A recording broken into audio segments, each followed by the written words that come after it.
గత గన్నవరం వైభవం తీసుకొస్తానని చెప్పా, గన్నవరాన్ని గత వైభవం తెస్తానని చెప్పా, నేను ఎక్కడ పంచాయతీలు చేయని చెప్పా, సివిల్ సెటిల్మెంట్ చేయని చెప్పా, మట్టి తవ్వనని చెప్పా, మట్టి ఫ్రీగా 12 సంవత్సరాల తర్వాత ఇచ్చి అది మాత్రం మీరు మాట్లాడలా. అలాగే 12 సంవత్సరాలు భూదోపిడీ జరిగింది.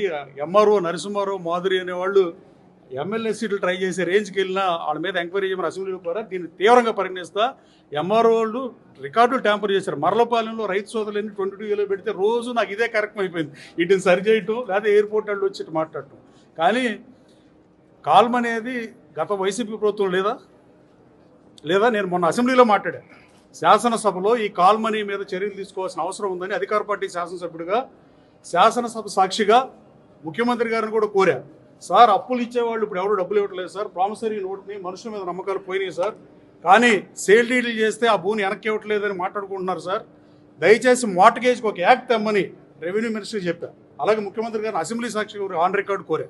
అలాగే నేనైతే ఎక్కడ పంచాయతీలు చేయను, నేను ఎప్పుడు ఎట్టి పరిస్థితుల్లో దేంట్లో ఇన్వాల్వ్ అవ్వనని చెప్పా. కాకాని వెంకటరత్న గారు, పుచ్చలపల్లి సుందరయ్య గారు మహానుభావుల స్థాయిలో పనిచేయలేకపోయినా గత శాసనసభ్యుడు చేసినట్టుగా పనికిమాలిన పనులు కానీ, ప్రైవేట్ పంచాయతీలు కానీ ఇలాంటివి నేను ఎప్పుడూ చేయనని చెప్పా. సో ఈ నియోజకవర్గంలో అలాంటి ఏం జరగడానికి అవకాశం లేదు, జరగదు.